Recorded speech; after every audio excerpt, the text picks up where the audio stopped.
Alright guys, so we're just gonna go ahead and continue from installation. So once you have done your installation, you'll see that this IP address was installed. I know it's DHCP right now. We're gonna configure that afterwards to a static one. But if you look at this, whatever IP address that you have been assigned, so once you go to that IP address, which is 19, I got assigned this one. So once I go in there, you have to add the exception, which is basically a certificate. If you see, it says get certificate. So confirm security information, okay, and it will permanently store it in there. Now you can actually download the vCenter client, the vSphere from here itself. If you look at the bottom over here, when that status bar appears, you'll see it's actually a local one. That means it's already on your machine, so you just simply have to go ahead and click and install it over here. And for the vCenter, you'll actually have to download it from the VMware website itself. Now keep in mind that this would require that you actually download or actually get an account with VMware.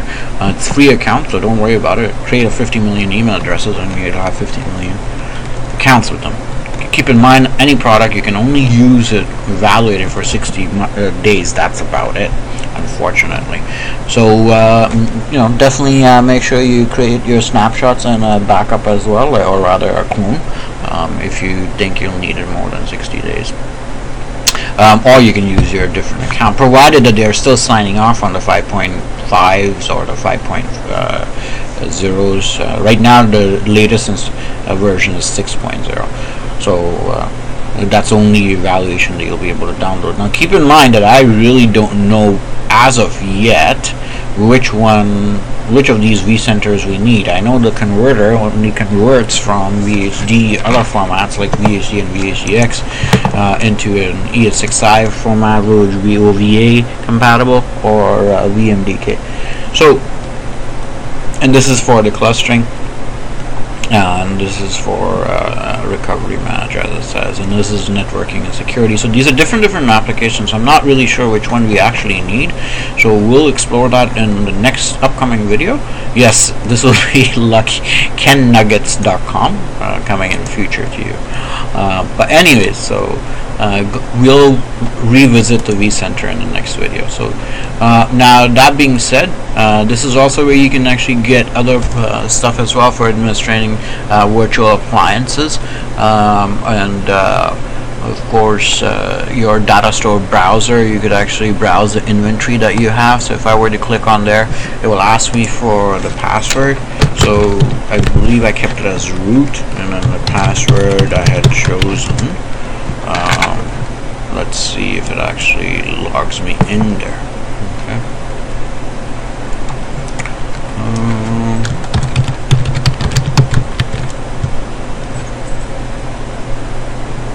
Anyways, it's supposed to, but we'll figure that out. Oh, I haven't created a data store as of yet, so if I haven't created a data store, it won't log me in there, but obvious, right?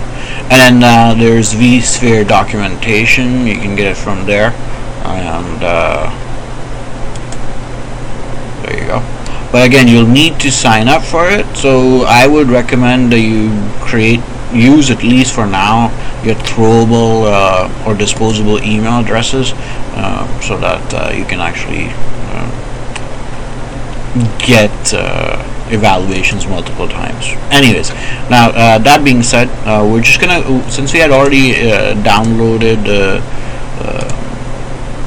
vSphere client, we're just gonna go ahead and quickly install that. Let's see if it actually does it.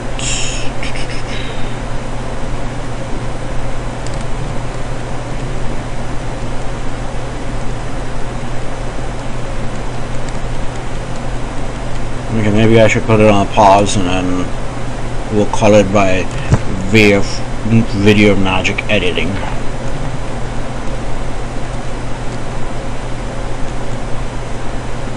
Okay, so it's almost done.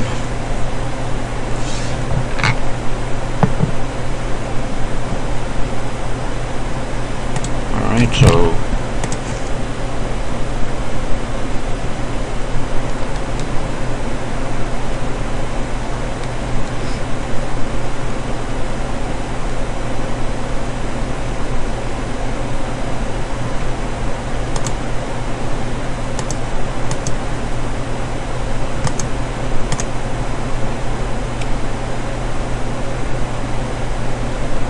So once this application has been installed, you'll be able to manage the host itself, and then later on we'll look at creating a static IP address for it. I had tried it previously; it gave me an error, so I don't have the patience for it right now.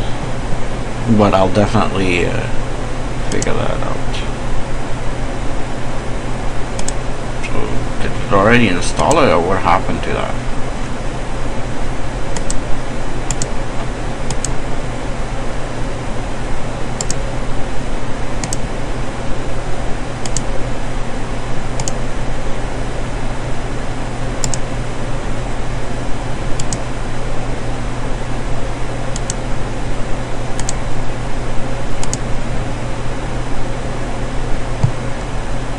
Okay, I'm not sure what happened to it.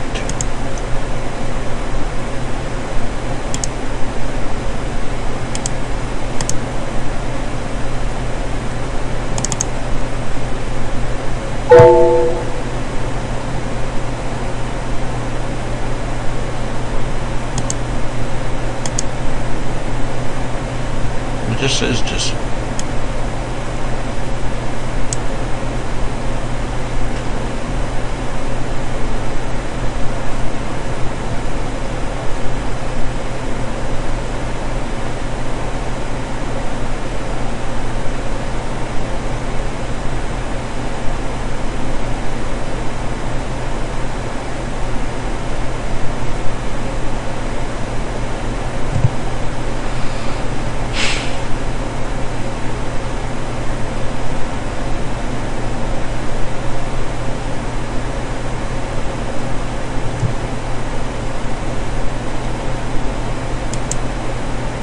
Okay, I don't know what happened in the last installation, but looks like it's actually installing it this time.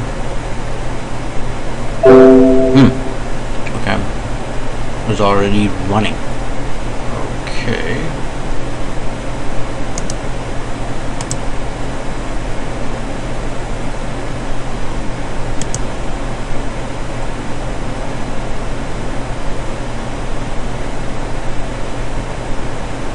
I guess it was just delayed.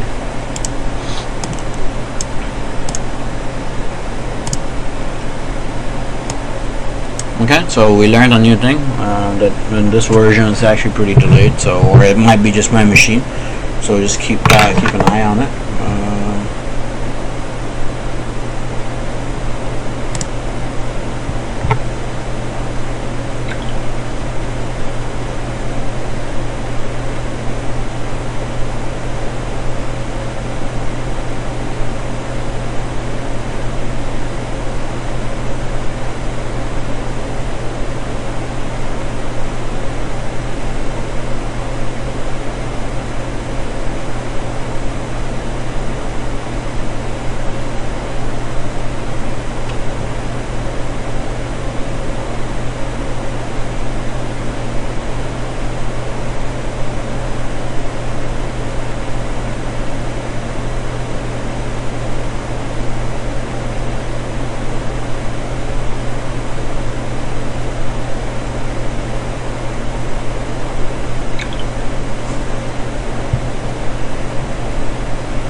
Okay, I'm just gonna pause it while this installs, okay?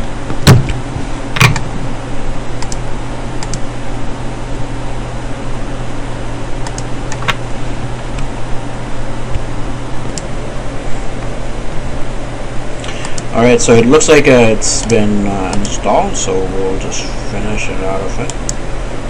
So if we go now to our desktop,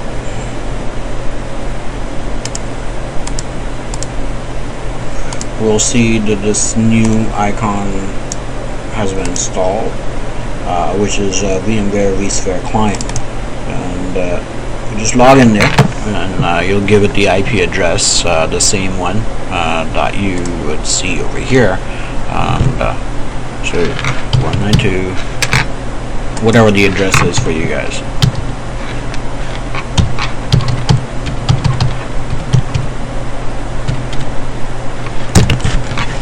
And then we username and password.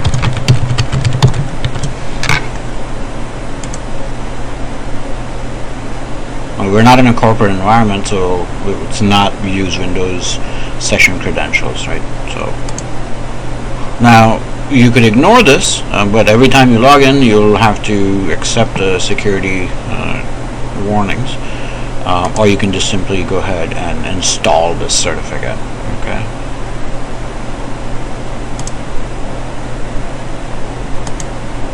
So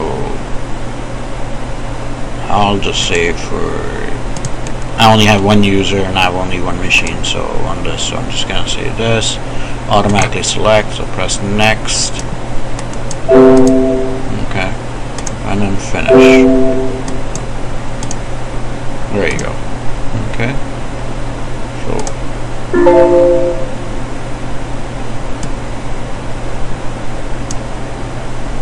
yeah, anyways, this is because we were installing that certificate. So yes, our machine actually did give it a CA as well, or certificate as well. Okay, cannot complete incorrect username and password. Okay, so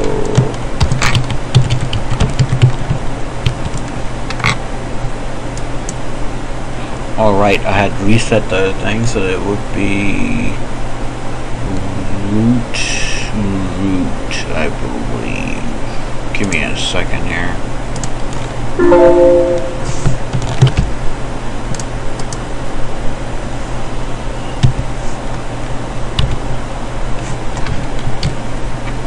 Right, so because there is actually by default there's no password set. I had reset the configuration, so I just have to go in there and reset the password, so configure a password rather.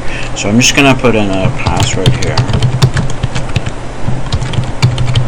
and this is only because I was playing around and I had reset the password, so you guys won't have to do that. Okay.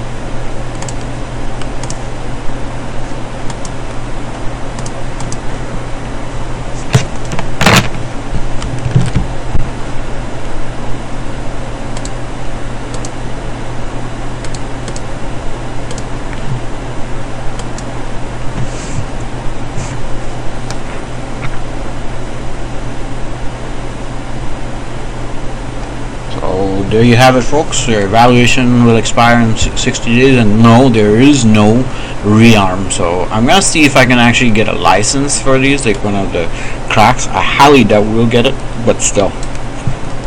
But nevertheless, this is how you control it. So we have your vSphere, and although I installed it on my own local machine right now, we were supposed to create a new virtual machine, and from that new virtual machine there will be an XP that you install, and from in the XP you're supposed to install that, but the principle remains exactly the same. So right now we don't have any, we can look at the inventory. Right now we don't have any inventory, so these are the great tabs that you can actually deploy from a VA marketplace. There's actually a marketplace for these, so you can actually get a virtual appliance. Now virtual appliance is basically a pre-configured, pre-installed virtual machine. So if we go here, before we could get the XP here from here as well, but not anymore. But we'll learn more about this in the future. And these are the pre-configured machines. So I would be able to find Ubuntu machines, but I doubt Windows machines. So if I were to type in Windows XP, see, I didn't find any. So if I were to type in this Windows, yeah, didn't find any. So if I were to type in, let's say, Ubuntu, so these are all the Ubuntu desktops. So if you are looking to, you could play around with this, so I'm not going to go into that. And then here's your, that's your getting started tab, that's and then here's your summary tab. Now summary tab basically tells you everything about your machine that you're connected to, and keep in mind vSphere only connects to one host, so it actually connects to this particular host. The evaluation mode license is the evaluation mode. It tells you about the processor. So my machine has two CPUs at 230 233, which is 2.37 almost, but 233. It's an Intel CPU, and the socket is E5345 at, as I said, 233. And right now I assigned two processors to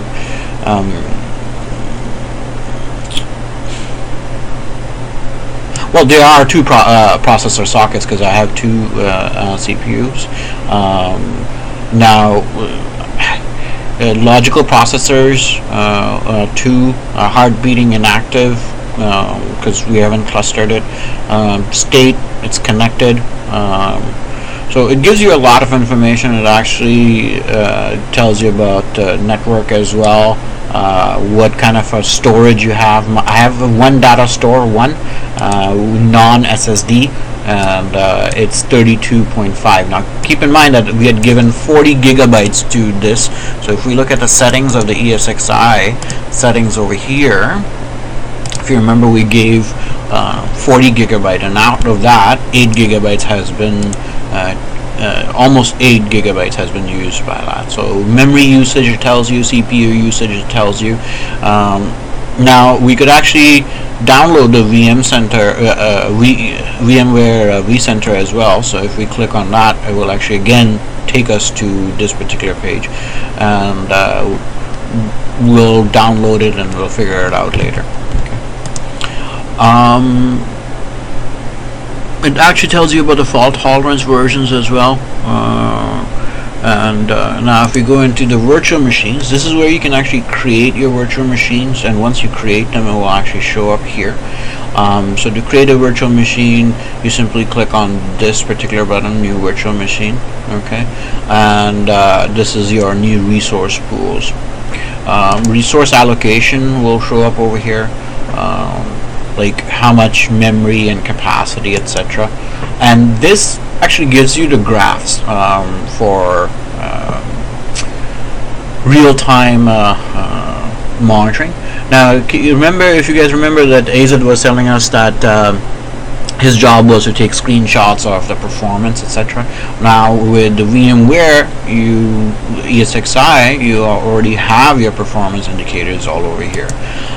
This is configuration now, like the settings bar or the settings option in Hyper-V, but this is where you actually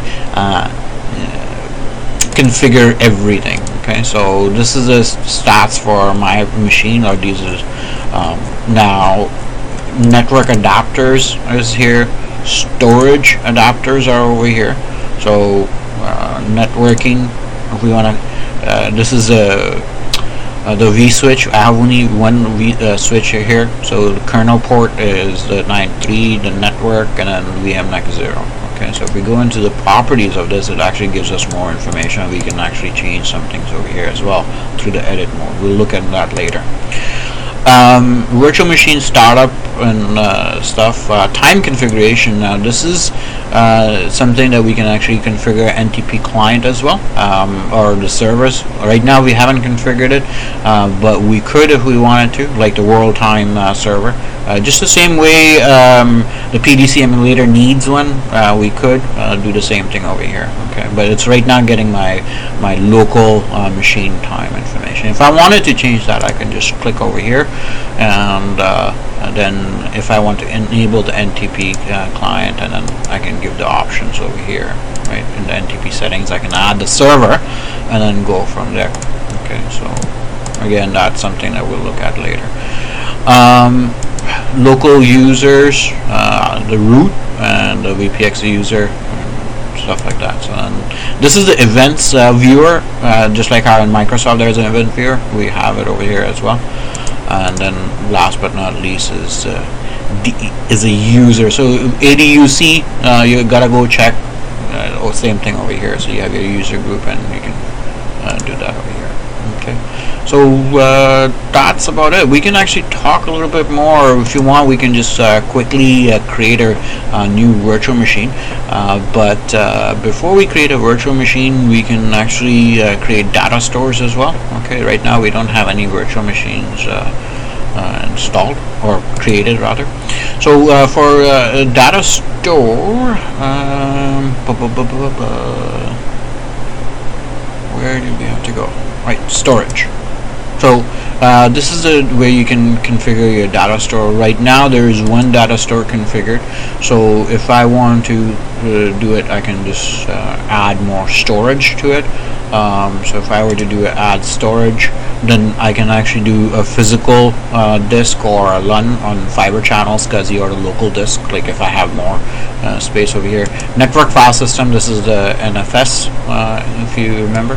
So if we were to do a disk LUN over here, then we can just come here and configure that. So we have to type in the file, the iSCSI name and stuff like that, and then it will bring it up.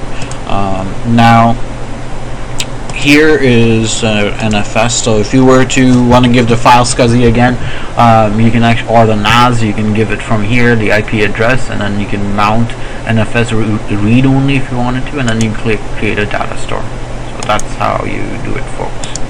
Okay, so this is our current data store that we actually have. So we can browse the data store as well. So if we were to create a folder, let's say for instance over here, and we say ISOs, okay, so we can create a folder, and then we can store all of our ISOs in here in the host, which would actually be storing it on this particular VM, okay, and the vDisk connected to it, okay. Or what you can also and then you can also upload stuff to it, obviously. So upload a file, you click over here, or complete folder. So we upload a file. So if I were to go into ISOs and say, okay, I want to upload this particular file, I could. It just takes a little bit longer, right? So it will, let's just see. Oh wow, it's actually doing it pretty much right, because it's not on a network drive, right? So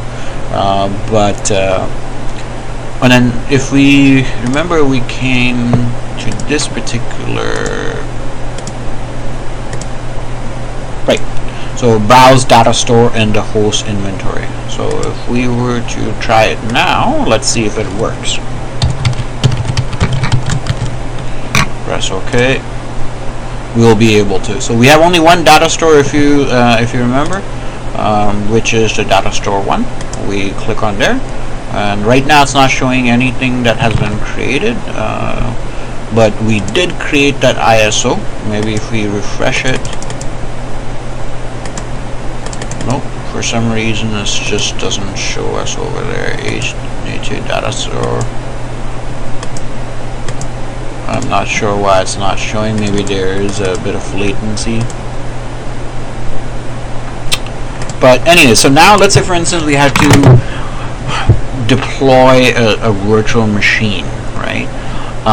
So what we would actually do is we'll come back to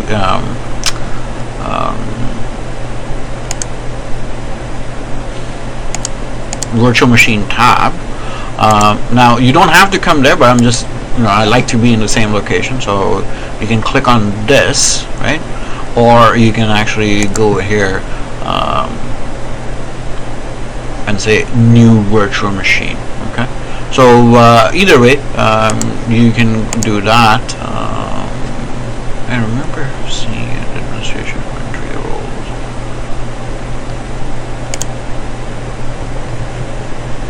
Okay, anyway, so we come here and we click on this new virtual machine, typical or custom. So we'll just go with the typical for now. We'll call this new virtual machine because since we're just doing a test.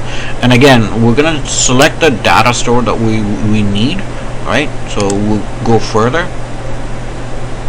And what kind of operating software we are doing. So right now, in the data store, we had uploaded that same ESXi, so we can actually choose other, and then we can pick up whatever we want. Since it's an ESXi, it won't let you install another ESXi. So let's just say Windows, okay, and then whatever operating system you can assign the network cards, etc., etc.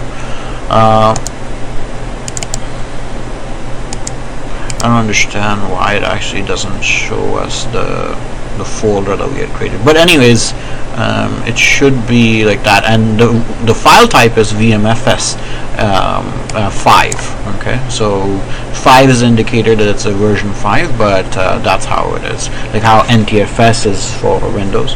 and this is VMS5. Alright guys, but right now we didn't have to create virtual machines in the ESXi, so I'll leave you over there, and then you can watch videos online as well. And then if you need more help, Google is your best friend too.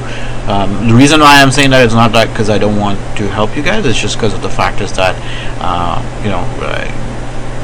we need to make sure that we're getting better at our, by ourselves. And then, but if you're not able to find something, then definitely, give me a shout as well. That's the way I learned too, so that's not a problem. Now, one last thing over here, it actually also shows you, just like how there were, if you remember in the server manager, there was that little thing over here on top which showed you the tasks, but down here in ESXi it actually shows you, in vSphere at least, it shows you what all tasks were completed. So everything completed successfully. If you see, I created that directory, if you remember, called ISOs.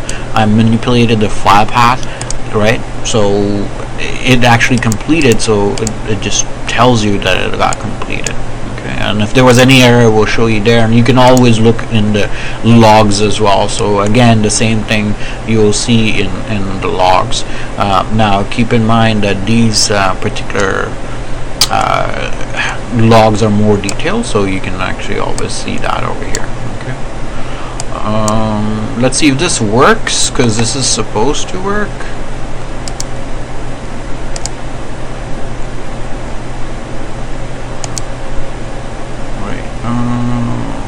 I was hoping that I'll be able to browse to this. So if we were to say localhost.localAdmin, let's see if we're able to browse. Localhost to localAdmin. Unfortunately, we're still not able to browse it. I'm not sure why. Maybe, well, it's not that a record needs to be created, because it already was created in the back.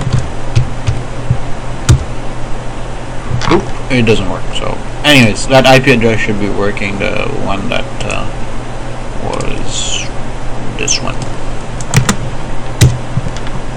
Okay guys, alright, cool, cheers.